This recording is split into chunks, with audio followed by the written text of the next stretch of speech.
Hi guys, Josh here, and in this video I'll be talking about what you can do as a junior in high school who's considering applying to college. I want to start off this video discussing why people say that junior year is the hardest year in high school. This is because during your junior year, you're probably going to be taking the most AP or IB courses that you've ever taken before. And this can be very challenging and it can be very stressful, but only you know you and you know how much that you can handle. So I just want to say, think about how many courses that you want to take. Don't feel pressured to take all the AP classes or IB classes available to you because at the end of the day, your grades are still going to count. You're still going to have to do well. And so that's just something to consider. It's very important that you are prioritizing your academics during your junior year, but it's also important that you're prioritizing what you're doing outside of the classroom.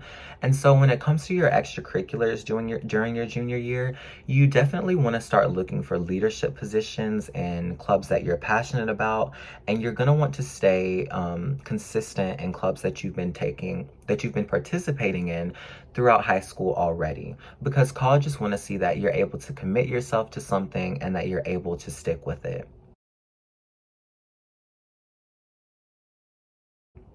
Junior year is going to be the year where you're going to first start exploring scholarship opportunities. There are so many different types of scholarships out there, and as a junior, this is definitely going to be the perfect time as you've gotten 2 years of academic grades on your transcript to start exploring different opportunities out there available to you. For students who are low income or who are heavily relying on financial aid, there are going to be very big scholarships with early deadlines as soon as the beginning of your senior year. So junior year, you're really going to want to start looking for different scholarships such as QuestBridge, the Gates Scholarship, Jack Kent Cooke Foundation scholarships, just so you know what exactly the steps are to prepare so that when the deadline rolls around, you are ready to submit your application. Another big part of junior year is going to be standardized testing. Typically, as a junior, you'll first take your SATs or ACTs, and these tests are really important when it comes to college admissions. Now, for the class of 2025, there was test optional, and most likely for the class of 2026, it will be an option. But as of right now, many colleges have not decided whether they're going test optional. So it's very important that you study for your standardized tests and that you're doing well. When it comes to standardized testing, it's very important that you're strategic. And what I mean by this is that a lot of colleges are going to have on Google or on their admissions profiles, typically the average SAT score or their 25th and 75th percentile SAT score that students of their recent class were admitted with. The way that you want to use your SAT score is you're going to want to score at least above the 50th percentile or aim towards the 75th percentile for your score to work for you.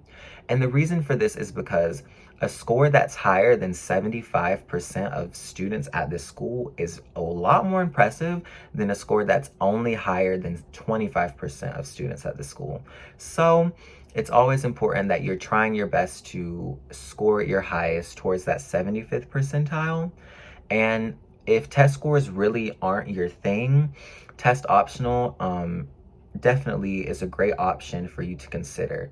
The general rule of thumb for test optional would be submit if you can, but don't submit if you must. If you feel like your test score doesn't accurately represent your academic abilities, I would definitely say don't submit it. But if your test score is going to be an integral part of your application, a part that you really think is going to build your application and get you accepted, I would say try and get that test score in.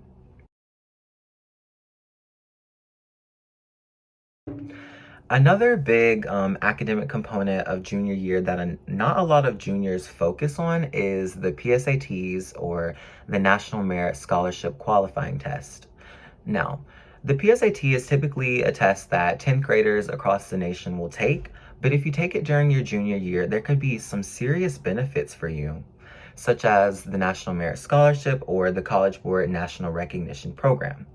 When it comes to the National Merit Scholarship, what this means is that if you score high enough on your PSAT above a certain index, you will be considered for a National Merit Scholarship of $2,500 that will go towards your freshman year of college. It is very competitive and not everyone gets selected to receive a scholarship, but being selected as a semifinalist or a finalist is a very impressive accomplishment that definitely will set you apart on your college applications.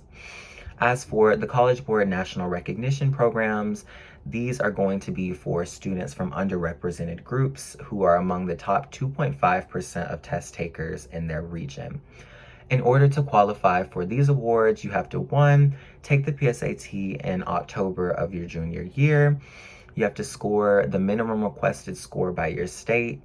You have to have a 3.5 GPA or higher by the middle of your junior year, and you're gonna have to identify as African American, Hispanic or Latinx, Indigenous, or come from a small town or live in a rural area.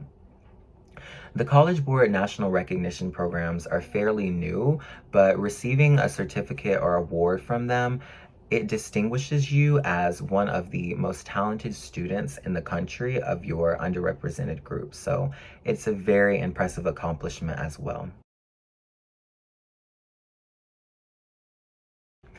Now, junior year is going to be the year where you need to start thinking a lot more about college, especially, well, where do you want to go? And so this is going to be the year where you need to start drafting your college list. When it comes to applying to colleges, you want to apply to a decent amount. Typically, students will apply to about 7 schools, I think, on average, but it really depends by the student. I know some students who only applied to 2 to 3, and I know some who applied to 10 and even more than that. So it really depends on your personal preference, but around 2 to 3 safeties, 2 to 3 target schools, and 2 to 3 reaches will guarantee your best shot at getting an acceptance letter. When it comes to drafting your college list, though, what necessarily is a safety, target, or reach school differs per student. Typically, schools will have a certain GPA that they admit or a certain test score range. And so if your GPA is significantly higher than the range, I would say that that would be more of a safety school. If it's within the range, it's definitely more of a target. And as for like a selective institution such as an Ivy or top 20 college, that's definitely going to be a reach institution just because they receive so many applicants and you never truly know if you're going to be accepted. So when it comes to applying to colleges or considering schools, keep this in mind as you draft your college list. The summer after your junior year is very important as it's the last summer that you'll have as a high schooler, and it's going to be one of your last chances to add to your resume and your college application the most impressive activities or accomplishments that you can. So typically the summer after junior year is where a lot of high school rising seniors will participate in pre-college programs or volunteering opportunities, and a lot of these pre-college programs can be somewhat discouraging because they do have hefty price tags. I would say if you can afford one, um, it's definitely a great opportunity. But if money is of concern to you, I would say to try and apply for financial aid at some of these pre-college programs and to look up pre-college programs that are all expense paid. I know personally, I applied to some all expense paid pre-college programs. So if you just do a little bit of research, I'm sure that you'll find one for you. All right, well, thank you guys so much for watching this video about what you can do as a high school junior who has hopes of attending college. Um, I hope that this information was very helpful and that you could learn something. And just thank you so much for watching.